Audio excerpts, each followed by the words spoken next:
Welcome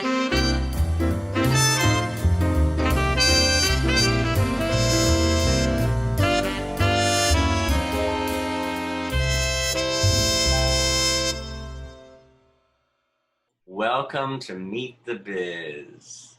Today, I am visiting with, how long have I known this incredible, amazing man?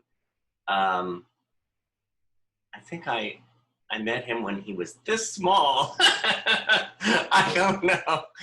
Oh, he is wonderful. He's wonderful. He is a professional software engineer specializing in web design and development. And when I met him, he was an actor and a singer, and I still think he is. My dear friend, Mr. Sam Thacker! Hello, yes, hi. Thank you so much for having me, David. Well, this is fun. This is fun. It's sort of like, okay, let's bring the family in. No, yeah, and you were close. Yeah, I was definitely smaller, but it was about 10 years ago we met. Was it only 10 years ago? It's been 10 years.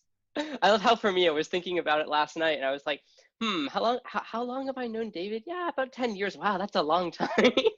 Wow. Well, especially since you're only I'm 23, so there you go. Okay. Really? Okay. Was it? Yeah, no. It was let's see. It was at it was at a Christmas Carol audition for the Edgemar Theater in Santa Monica. Right. And I remember this because I was auditioning for Boy Scrooge, and I got 3 callbacks for that role, and I was really excited. And I loved working with you, and I love auditioning. I've always loved auditioning. A lot of people tend to not like auditioning, and they just want to go ahead and be on the stage. I love auditioning. It's so much fun for me to try on as many hats as I can, and auditions are a way to do that. But unfortunately, I didn't get the Christmas Carol role. I guess I know you must have really liked me because I got those 3 callbacks. But my sister did get the role of Little Fan. So I ended up spending a lot of time with you and the people that you work with anyways, because I was always with her, with my mom, going ahead, and she was in rehearsal or you guys were doing the show. So yeah, it's been 10 years. 10 years. Wow. And that was Corey Allen's last production, I believe. Yes. And I remember I was so excited to get to meet him because I grew up on Star Trek: The Next Generation. Yeah. So being able to finally meet him, and he wrote Encounter at Farpoint, all these amazing episodes, just amazing. Yeah, he was an amazing man. He's an amazing man. And you are an amazing man. And then we went on to you did Lainey Kazan's workshop.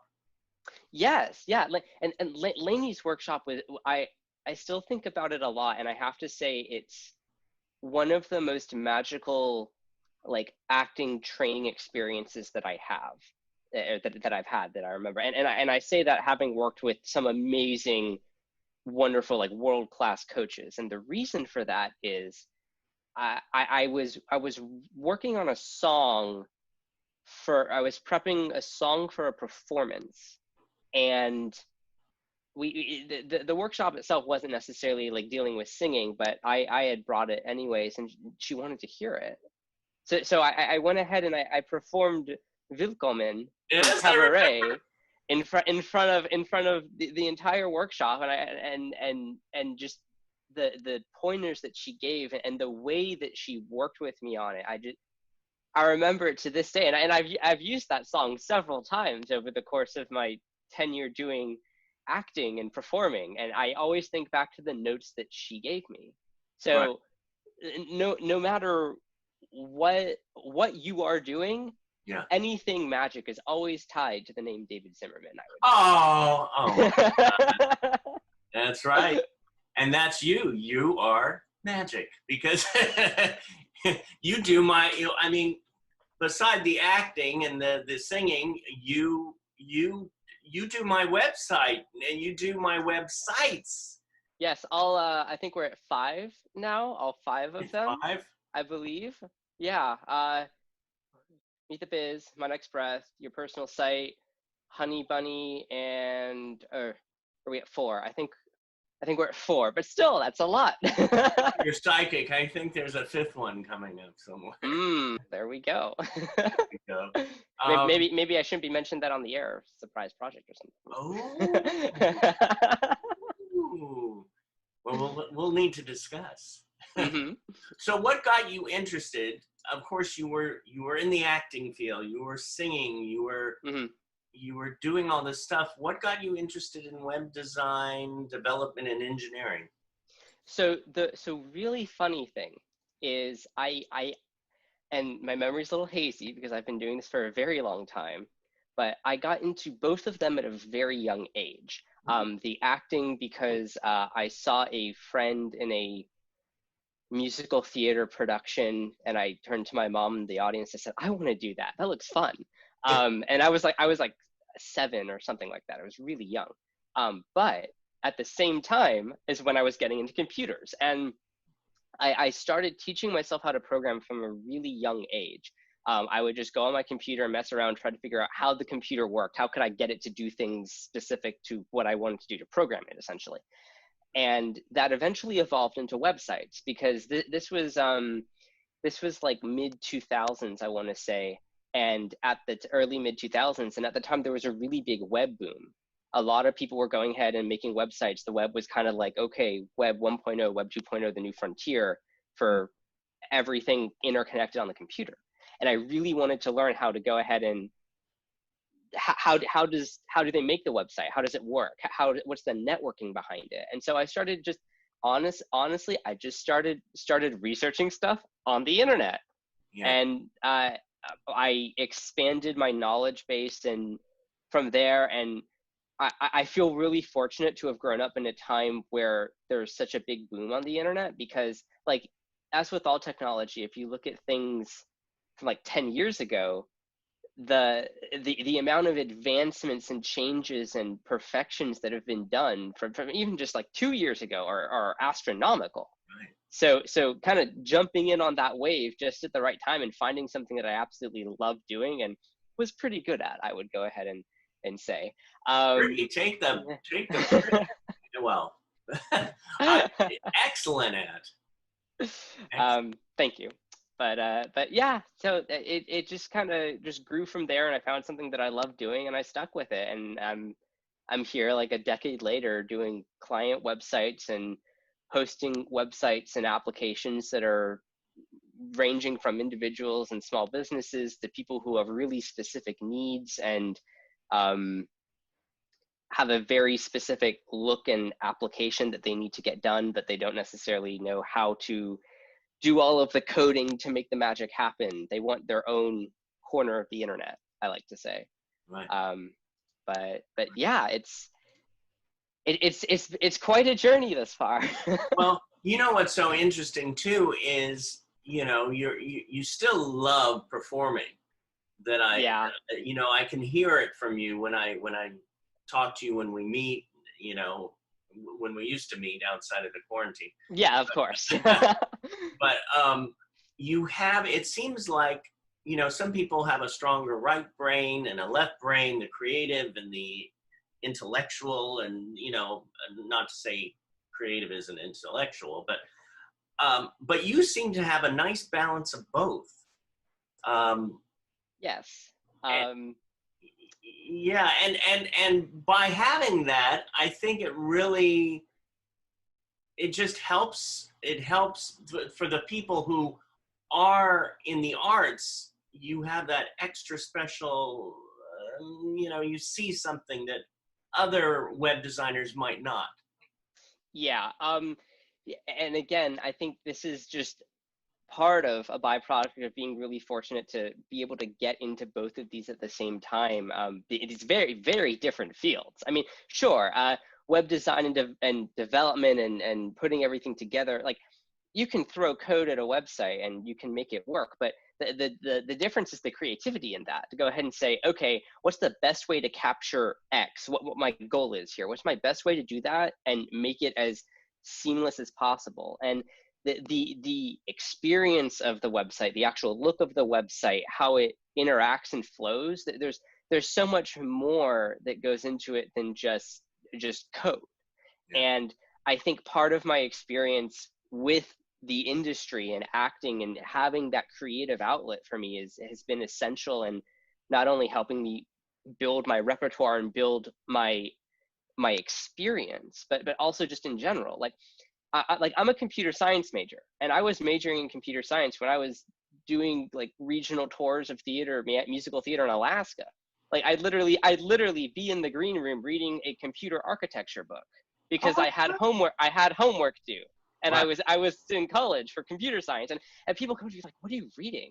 I'm like, computer architecture 8th edition." but really having the left brain and the right brain to go ahead and it just feels to flow so naturally to me. And it also comes back to just the amount of stuff that I have my hands in what I'm doing. Like I'm a computer science major. I run my own web design studio for a decade, and I'm minoring in philosophy because that's something that's a class I took in high school that I loved and figured out, hey, I'm good at this too. I can go ahead and read up on all this stuff. So just yeah, just a little bit of everything. Well, and you know what? It shows that, we really need it, especially in this country. They tried to take away the arts and music, dancing, art, but it's necessary. I really think yes. it is so necessary to go hand in hand with everything. Yeah, and I think for me, at least the perspective that I have on this is someone who's in like a STEM major or a hard science, like a lot of math and everything, is uh, there can be soul to the computer.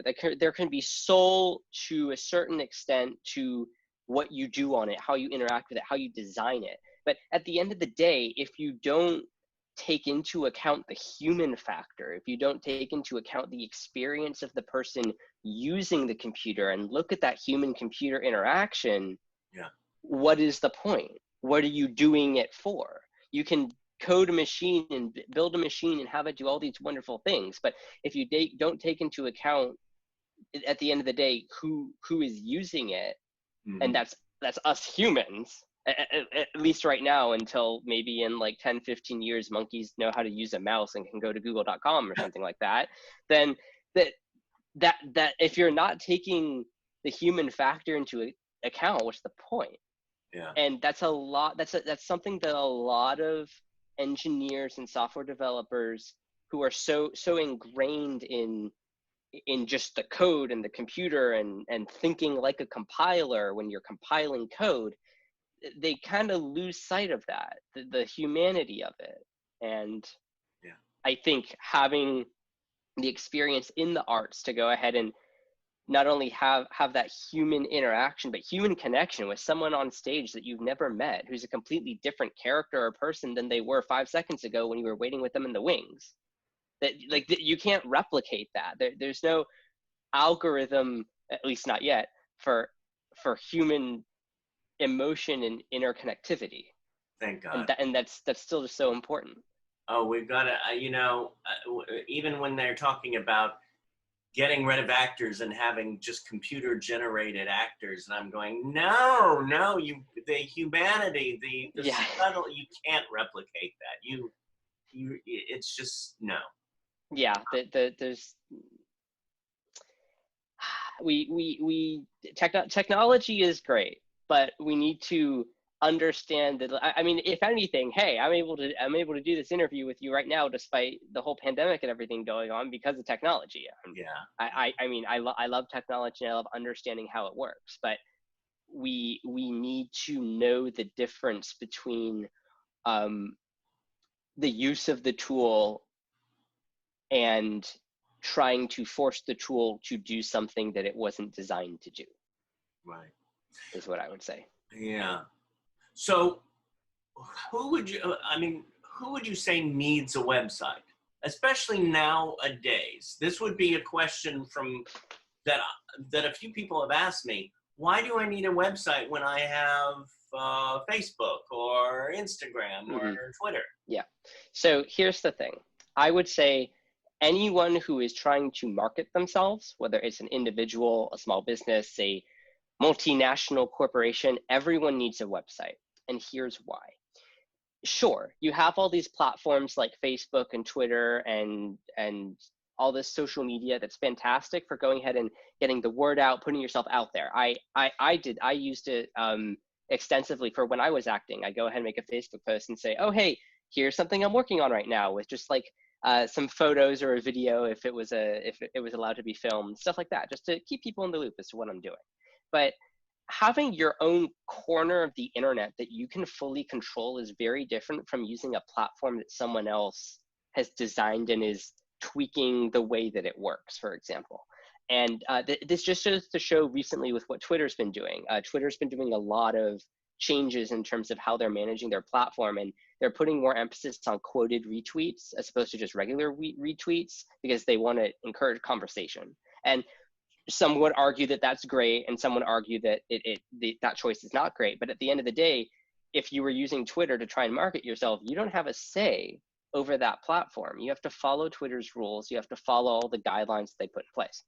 So especially for actors and performers who are literally marketing themselves as the person, as they're selling their experience, they're selling their ability to act and perform, having a website is very important to not only market yourself, but have a place that you can control. Because sure, not even social media, you have all these sites like IMDb. I mean, Actors Access a little less so, that's mainly for actual auditions, but like IMDb, like you can put your reel up, you can put your photos up, but you can't control the way IMDb looks. You can't control what it does. Yeah. You need something, you need a website that's indicative of what you're marketing, which is you. You need something that represents creatively and expressively, individually, who you are and what you bring to the table. And the way that I like to think of this is a phrase that, or a term that everyone is familiar with at some point in their lives. And it's that first impressions matter. And sure, you could go ahead and say that about anything, but what I'm trying to get at is whether you're walking into a job interview or an audition room, pretty much same thing, or you're meeting someone for the first time, you're going on a first date, what have you. The first 10 seconds, the first impression that that person makes matters the most. And the same, how you carry yourself, how you present yourself, and the same thing applies to websites. It's actually even more so with websites. Like if you walk into an audition room and you walk in and you sing your 16 bars for a musical theater audition, the casting director already knows whether or not they want you to continue, or they want to hear more, see more, they just want to bring the next person in, get you out, get people moving. But they still have that courtesy, okay, let's listen to your 1632 bars, and then we already know our decision while you're singing. With websites, they can just close it. They don't need to have a courtesy, I see your website's okay. I'm going to spend an extra 5 seconds on it, but I'm going to close it because it's not really giving me what I needed. I don't know who you are as a person. It's not telling me much. No, they could just close it. Yeah. There's no courtesy wait time. So having that piece of individuality in it that captures who you are and captures people and captures their attention, that's what's most important. Yeah. Because if your website's not working for you and it's just okay, what's the point of having the website, I would say. Yeah. Yeah. Now, somebody, let's say we start from the beginning. Somebody says, you know what, I like what he's saying. And let's say they call you up. What's your process when you meet a new client? What's the step-by-step? So a lot of people in my field, especially people with technical backgrounds, would go ahead and say, okay, how many pages do you want? What's the content we need on the site? All these technical questions. Do you have a web host, whatever, stuff like that. I want to know you as a person. I want to know what drives you, what captures you, what do you want to represent on the website? Because at the end of the day, as I was saying, the website is you. You're marketing yourself or your brand or what have you. Yeah. And in order to capture that, you need to know the person. You need to know who you're dealing with. I want to, like, if you're an actor, whether you have uh, reels that you're going to put on, or you're just starting out, I want to know what what you would like to do. What's a role that you would see yourself in, that you would want to do?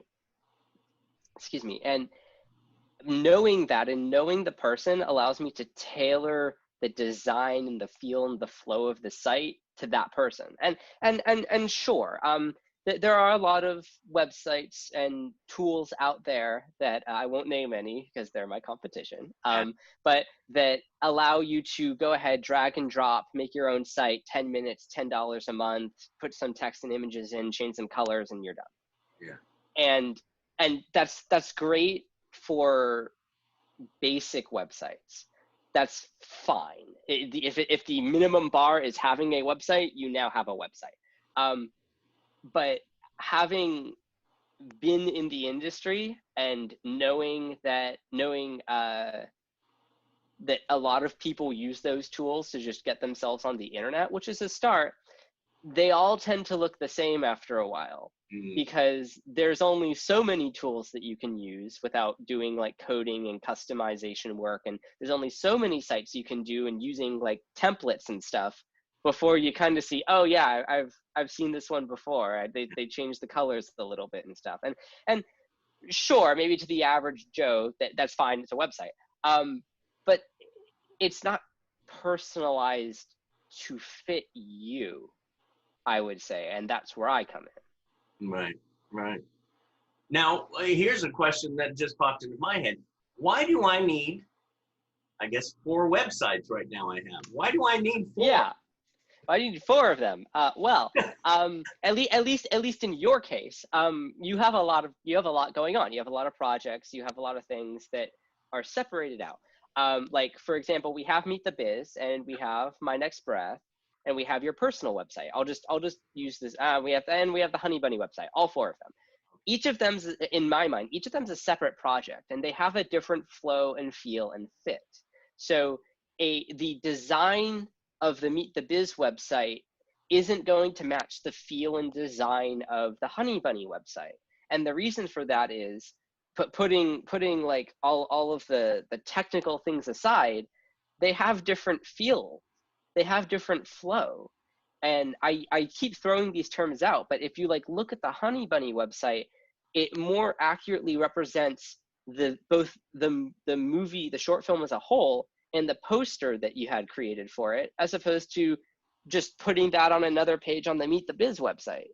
Right. Because they're not the same. If for example we said, okay, you have 4 projects going on, I'm going to make a 1 page, and each of your projects will have a single page on one website. Okay. The design flow would be too jarring, even if each page were different, because you're jumping back and forth from different projects that are supposed to be interconnected because they're all on one website. They're all under one umbrella, David Zimmerman Productions. But the feel would be too jarring of an experience. It would be too I keep saying the flow, and what I mean by that is the end user experience utilizing the website. So if you have like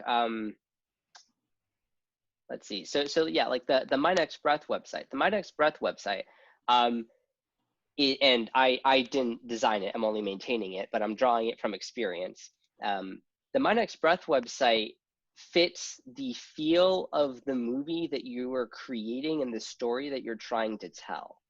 And your personal website is a reflection of what you represent and has all these links out to these other projects that you've done.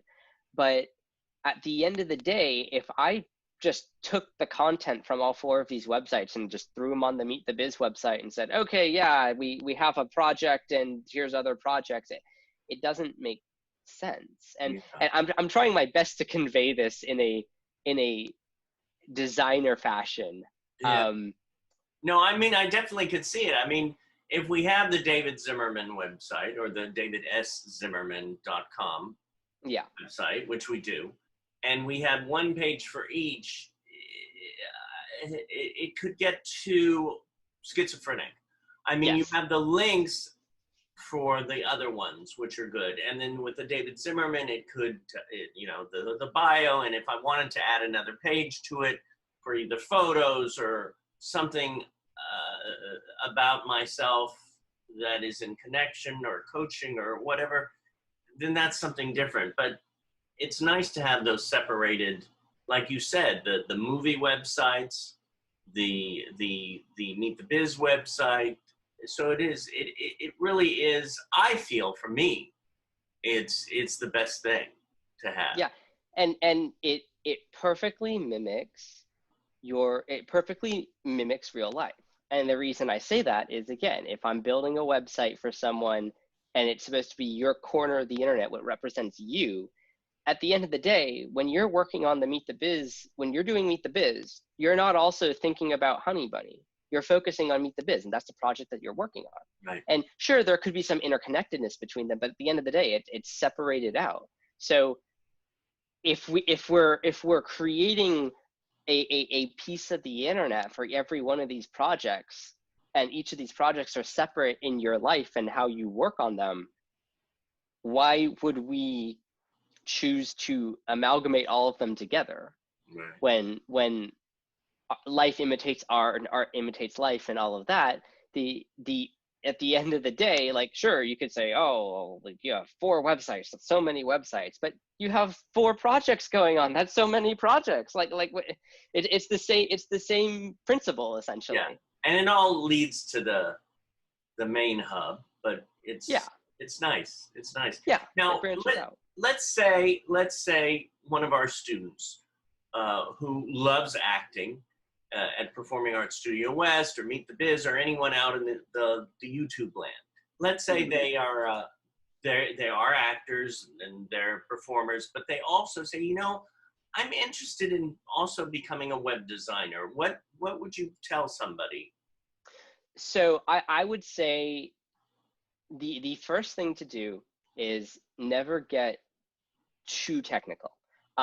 You have you will need, especially if like you're doing web development or you're not just doing designing, like if you're offering multiple things, you will need to get technical, obviously, because that deals with programming and what have you. But putting all of that aside for a moment, never get too technical, especially if you're doing web design, because at the end of the day, what you're flowing is your creativity. That's what you're working off of.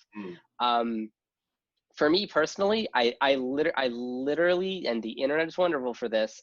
Actually, I think I checked a book out of the library first. I checked a book out of my elementary school library. It was the only book in the entire library on programming, and it was about web programming. And that's how I started. I started reading, I started researching, I started looking things up. But now, I mean, oh my gosh, you have so many resources at your disposal. There's YouTube, there's whole sites dedicated to teaching you for free how to program, how networking works, how the internet works. And just start learning.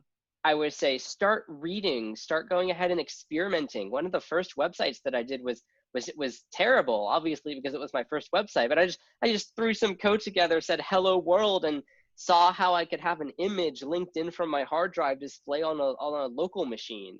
Yeah. And tried to figure out, okay, now that I have this, how would I get it on the internet? How does that work? And just research, mess around. The world, especially the internet, is your sandbox. It's you have the tools. You just need to know how to use them. Yeah. Now let's say somebody says, well, why should I hire you? Why can't I just build my own?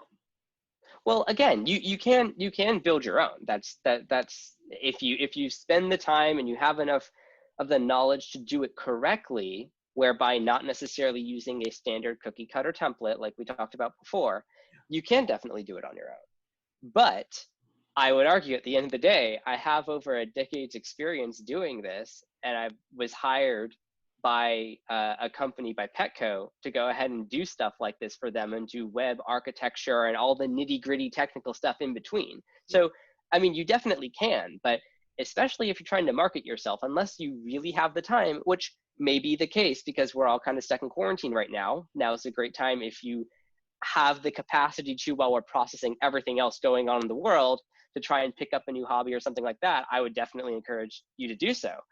But if you don't have that time, or you don't necessarily want to try and get all that experience, I've been doing this for a decade. Yeah. Well, and, there are two other reasons. It's like, for example, that's why I have you as my web designer. Number one, I don't have the time. Mm-hmm. I have so much going on. I'm doing the Meet the Biz interviews. I'm someday gonna get my next breath film out there. The Honey Bunny has to go to film festivals. I'm teaching. I'm doing that. So I have so much going on that I would not be able to sleep, or probably either, if I had to also keep my websites up. So that's number one. And the second thing was, there goes my 56-year-old brain. It went, it's hiding. 20. Oh, there it is. A second pair of eyes, or a third pair of eyes. Mm-hmm. To have, because if you're just, it's, when you're being creative, when you're doing projects, it's always good to have people working together, because if you're just doing it yourself, you don't see everything, and it's that collaboration. Yes. Yeah, I would. Yeah, definitely. Especially I love working with other creatives when it comes to client sites, because they have that eye, and they know what most of the time they know what they're looking for, and they know, they're able to articulate how they want it, because they kind of they utilize that part of the brain more. Like at the end of the day, if I'm working on a site for someone and they tell me one thing and I give them exactly what they want, and they say, oh no, not that, something completely different. The language there is missing. The connection there is missing between creatives. But also, on top of everything, I'm going to take this back to, you have 4 websites. You can go ahead and let's say right now you threw stuff together, you had your own sites. Especially because like the Meet the Biz site especially has so much custom code going on in the background, and I have all this stuff that's built out specifically for how you utilize it and how Meet the Biz operates. It's not just, oh yeah, throw some videos on the website, got some photos, life's good, we're done. There's a lot of maintenance that goes into that. There's a lot of maintaining and updating software and taking care of servers. And sure, you could go ahead and pay a web host to take care of the servers for you. Most of the time, honestly, in my personal and professional opinion, a lot of those web hosts are doing the bare minimum, and they are not up to date on a lot of things. I'm not going to name names, but I just went live with another client website that's hosted on a pretty well-known like third-party hosting vendor. And I ran into problems because my development server is running the latest and updated versions of all these back-end frameworks and codecs and technical things that make the site work. Right. And then I put it on this HostGator, and all of those codecs hadn't been updated in 3 years. So I had to go back and be like, okay, I need to change how I'm coding some of this stuff, because it's not going to work on their site, because they say they've updated to the latest versions of everything on their documentation, and they haven't. Right. So yeah. But yeah, I mean, I would definitely say at the end of the day, it depends on your use case. It depends on what you're trying to do. But unless you really have the time and resources to go ahead and do it right, it's better to go ahead and I'm a little bit biased for saying this, but I would say and you can attest this having done so, it's better to hire someone who knows what they're doing in the first place. Oh yeah. Oh yeah. Yeah. So what is your biggest, this is sort of like, I'm merging these two together. What is your biggest joy, or what turns you on the most? So I will go ahead and say I miss the theater. I I made the decision to go back on the acting as I finished up my computer science degree, as I'm doing that, and also as I started taking on more and more client work, and also got hired by a company to go ahead and do a lot of web services and integrated software engineering for them. That's Petco. But I miss the theater. But at the end of the day, I would say my biggest joy in life, and I was just talking to my family about this last night over Shabbat dinner. My biggest joy in life is working on the web. And the reason I say this isn't because like, oh, I run my own business, I want people to hire me, whatever. No, the reason I say this is right now, the work that I do for Petco deals a lot with web infrastructure and web engineering. Yeah. Kind of getting servers to talk to each other and all this technical mumbo jumbo. I find myself doing that for fun. I go ahead and it'll be 12:30, 1 o'clock in the morning, because I work all the time, and Do you ever sleep? Yeah, I've been trying to get better at that. And I tell myself, I'm just gonna spend 30 minutes. I'm just gonna read a book or watch a YouTube video, just decompress, let my mind spin down for once. And before I know it, I've spent an hour designing an entire network server infrastructure for web hosting. Why? I don't know, because I like doing that. That's honestly working with computers, understanding how they work, getting them to do things that maybe you've never had them do before, maybe nobody has ever had them do before. That is just so cool to me. Yeah. That's so cool. Just learn, and the breadth of knowledge and capacity that we have for technology and the internet especially is just so, to me, it like we're in the middle of such a huge technological boom, and even at that, I still think to myself, man, there's so much untapped potential in the internet still, in technology and everything that we do. Right. And at the end of the day, I would say bridging the connect that brings me joy. I would say the biggest joy is bridging that connection between the technical and the human. And I think that speaks well both for having done acting and doing websites, but also with my degrees. I'm a computer science major, minoring in philosophy. And to some, oh, that sounds great because that works well because AI. No, I'm not interested in AI. I don't care about AI. I'm interested in the impact that technology has on us as humans, and how that shapes our lives, and how the internet has shaped our lives, especially coming from a generation where I grew up with the internet. Yeah. And bringing those two things together for me is what really stands out. Not only understanding how it works and operates, but molding it, forming it, having it do what we want with it, with this tool that we've created that is now ever so expansive and ever present. And at the end of the day, I think that is what brings me the most joy.